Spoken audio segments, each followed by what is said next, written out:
क्या किसी ने इतना खतरनाक और ताकतवर पुलिस अफसर पहले कभी देखा है? कोई भी अपराधी अगर जरा सा भी विरोध करने की हिम्मत करता है तो ये अंकल एक जोरदार थप्पड़ में उसे बेहोश कर देते हैं। यहाँ तक कि सबसे ढीठ गुंडे भी इनके सामने टिक नहीं पाते। डोंगली यानी हमारे खतरनाक अंकल, आज की तारीख में वो कोरिया में पुलिस टीम के कप्तान हैं और कोरिया की लगभग सारी अंडरवर्ल्ड गैंग्स इनसे कांपती हैं। लेकिन इसी बीच चीन से 3 बदमाश अवैध तरीके से कोरिया में घुस आते हैं। ये लोग सूदखोरी करते हैं इतनी बेरहमी से कि अगर कर्ज ना चुका सको तो सीधा हाथ काट देते हैं। इतना ही नहीं, ये लोग मजे के लिए कत्ल भी करते हैं। जहां मन किया वहीं खून खराबा। पर बदकिस्मती से इन लोगों ने गलत आदमी से पंगा ले लिया। अब सवाल ये है, ये पुलिस अंकल इन गुंडों का क्या हाल करेंगे? कहानी शुरू होती है कोरिया की एक छोटी सी गली से। ये इलाका हमेशा झगड़ों और हंगामों से भरा रहता है। जैसे अभी 2 आदमी हाथों में चाकू लेकर एक दूसरे को धमका रहे हैं। हालांकि कुछ सिक्योरिटी गार्ड उन्हें रोकने आते हैं, लेकिन दोनों फिर भी लड़ने पर उतारू रहते हैं। उसी वक्त वहां से हमारे डोंगली गुजर रहे होते हैं। बिना समय गवाए वो एक बदमाश का हाथ मरोड़कर तोड़ देते हैं, सिर्फ इसलिए कि उसने ज्यादा अकड़ दिखाई। दूसरा बदमाश ये देख सन्न रह जाता है। वो फौरन चाकू सौंप देता है। आसपास के लोग डोंगली को एक सच्चा हीरो मानने लगते हैं। लेकिन ये तो बस शुरुआत है, क्योंकि अब इन पुलिस अंकल के सामने और भी खतरनाक केसेस आने वाले हैं। डोंगली को खबर मिलती है कि बीबार में किसी पर पीछे से चाकू से हमला हुआ है। जो आदमी घायल हुआ है वो मांग सांप गैंग का एक छोटा सदस्य होता है। अभी सही गलत कुछ भी साफ नहीं था, इसलिए डोंगली सीधे मांग सांप गैंग के लीडर से पूछताछ करने पहुंचते हैं। लेकिन वहां उसके गुंडे बहुत ज्यादा बदतमीजी दिखाते हैं और डोंगली को अंदर घुसने नहीं देते। नतीजा जो आगे बढ़कर अक्कर दिखाता है उसे डोंगली एक जोरदार थप्पड़ मारते हैं। अब मांग सांप गैंग का असल बॉस भी कुछ कहने की हिम्मत नहीं करता। वो बताता है कि उसके आदमी पर जेएसयू गैंग के लोगों ने चाकू से हमला किया। इतनी बात सुनते ही डोंगली जेएसयू गैंग के इलाके में पहुंच जाते हैं। जैसे ही संदिग्ध आदमी डोंगली को देखता है वो भागने लगता है। डोंगली के पुलिस साथी उसका पीछा करते हैं और एक कमरे तक जा पहुंचते हैं। लेकिन वहां जेएसयू गैंग के लोग बहुत ज्यादा थे।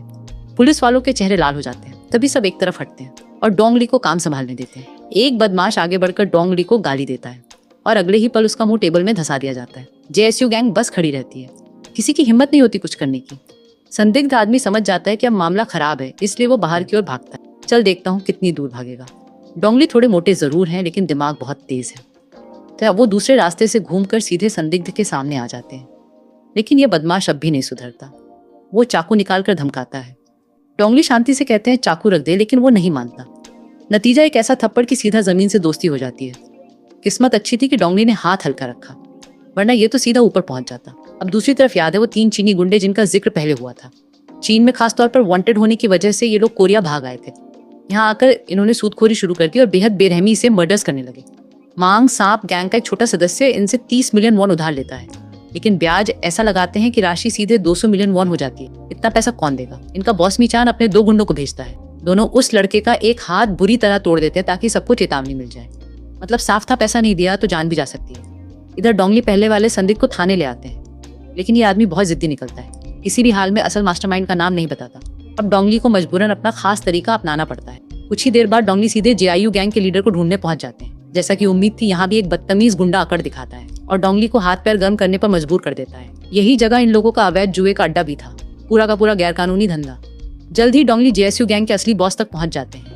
डोंगली सीधे उसकी नाजुक जगह दबाकर एक झटके में चेतावनी दे देते हैं, आगे से मांग सांप गैंग से पंगा मत लेना। इतना ही नहीं, डोंगली दोनों गैंग के लीडरों को आमने सामने बैठाकर दोनों के बीच समझौता भी करवाते हैं। शुरू में जेएसयू गैंग का बॉस किसी भी हाल में मांग सांप गैंग के लीडर से माफी मांगने को तैयार नहीं होता, क्योंकि सामने वाले गैंग के आदमियों ने उसका एक गैंग मेंबर मार दिया था। ये सुनकर डोंगली शांति से कहते हैं, आज रेस्टोरेंट जल्दी बंद कर दो। बस इतना सुनते ही जेएसयू गैंग के बॉस का चेहरा सफेद पड़ जाता है।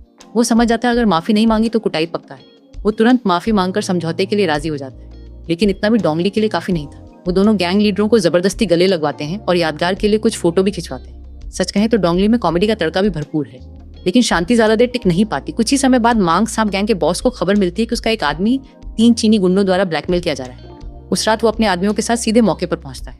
मामला साफ था, 30 मिलियन वॉन उधार और वापसी मांगी जा रही थी, 200 मिलियन वॉन। ये सुनते ही मांग सांप गैंग का बॉस गुस्से से फट पड़ता है और तीनों चीनियों को घटिया कचरा कहकर अपमानित करता है। लेकिन अगले ही पल मीचान 3 चीनियों का लीडर वहीं मांग सांप गैंग के बॉस को छुरा घोंप कर मार देता है। एक पल की भी हिचक नहीं, बिल्कुल निर्दयी। इतना ही नहीं, मीचान आगे जाकर उस कर्जदार को भी मार डालता है और मांग सांप गैंग के बाकी लोगों को मजबूर करता है कि वो पूरा 200 मिलियन वॉन उसे चुकाएं।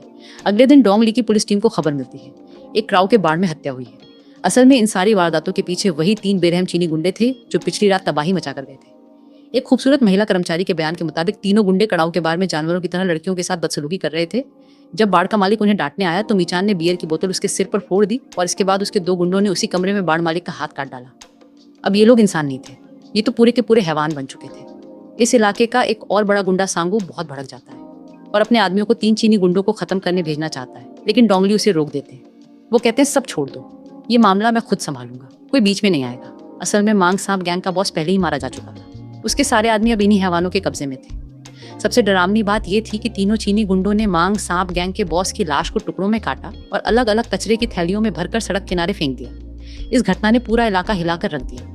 यहाँ तक कि डोंगली भी यकीन नहीं कर पाए कि कोई इतना क्रूर कैसे हो सकता है। मांग सांप गैंग के आदमियों को कब्जे में लेने के बाद उस हैवान ने सीधे जेएसयू गैंग के बॉस का गेम सेंटर भी हड़प। इतनी हिम्मत पहले कभी किसी में नहीं थी, लेकिन फिलहाल ताकत उसी हैवान के पास थी। जेएसयू का बॉस दांत पीसकर इलाका छोड़ने को मजबूर हो जाता है। यहाँ तक कि मांग सांप गैंग के बॉस का सबसे भरोसेमंद आदमी भी दिन रात मेहनत करता है ताकि उन हैवानों को खुश रख सके, और इससे भी बदतर उसकी पत्नी उस हैवान की दासी बना दी जाती है। इससे ज्यादा दर्दनाक और क्या हो सकता है। अब देखना यह था कि 3 चीनी गुंडे कितने दिन सुकून से जिंदा रहते हैं। अगले ही दिन सांगू गैंग के लोग सीधे उनका गेम सेंटर पूरी तरह तबाह कर देते हैं, जैसे को तैसा।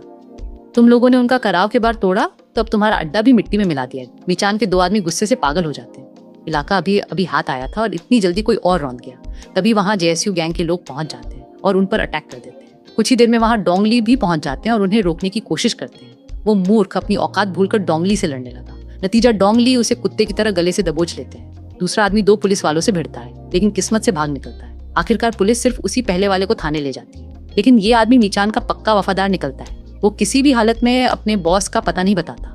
मजबूर होकर डोंगली को इलेक्ट्रिक स्टन गन का इस्तेमाल करना पड़ता है, लेकिन इतना सब होने के बाद भी वो एक शब्द नहीं बोलता। अगले दिन जेएसयू गैंग का बॉस अपनी बूढ़ी माँ का जन्मदिन धूमधाम से मनाता है। पूरा माहौल खुशी से भरा होता है, लेकिन तभी मीचान और उसका आखिरी आदमी वहां पहुंच जाते हैं। भीड़ में घुसकर एक एक करके जेएसयू गैंग के आदमियों को मारना शुरू कर देते हैं। मीचान जहां तलवार चलाता है वहां लाशें बिछने लगती हैं। कुछ ही पलों में खून की नदी बहने लगती है। आखिरकार जेएसयू का बॉस खुद उस हैवान के सामने आता है। दोनों के बीच भयानक जंग छिड़ जाती है। लड़ाई बेहद क्रूर होती है। यहीं पर कहानी और भी ज्यादा खतरनाक मोड़ लेने वाली है। मीचान दिखने में जितना चालाक था उतना ही खतरनाक भी।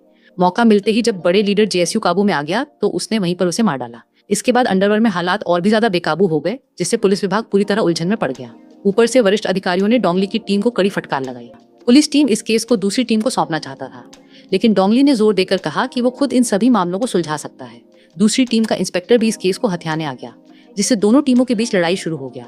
आखिरकार मुख्यालय ने फैसला किया कि केस डोंगली की टीम ही संभालेगी, लेकिन शर्त ये थी कि उनके पास सिर्फ 10 दिन होंगे। लीडर्स के बाहर जाते ही डोंगली ने उस दूसरे इंस्पेक्टर से हाथ मिलाया। काम छीनने की कोशिश का यही अंजाम होता है। उधर मीचान 2 अन्य साथियों के साथ सौदे की बात कर रहा था। तभी सांगू के गुंडे वहां पहुंच गए। किस्मत अच्छी थी कि वो बचकर निकल गया, वरना उसकी हड्डियां तक चूर हो जाती। भागते समय एक आदमी मौका देखकर मीचान पर हमला करता है अपने लीडर की मौत का बदला लेने के लिए, लेकिन मीचान कोई आसान शिकार नहीं था।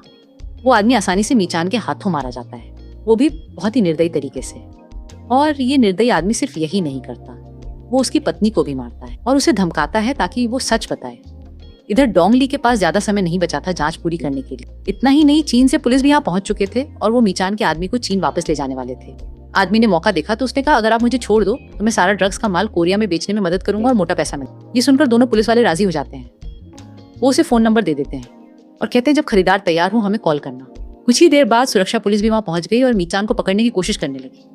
मीचान ने देखा कि अब संगू डॉन को मारना पॉसिबल नहीं है, तो वो वहां से भागने लगा। वो तुरंत हवाई अड्डे की तरफ निकल गया ताकि चीन भाग सके। पैसे और पासपोर्ट तैयार थे। एयरपोर्ट पर कपड़े बदलकर जैसे ही वो बाहर आया, उसने देखा डोंगली पहले से ही वहां बाहरी इलाके में उसका इंतजार कर रहा था। मीचान समझ गया कि अब भागना नामुमकिन है। उसने टिकट फेंक दिया। फिर शुरू हुआ असली फाइट। मीचान और डोंगली के बीच जबरदस्त लड़ाई हुई।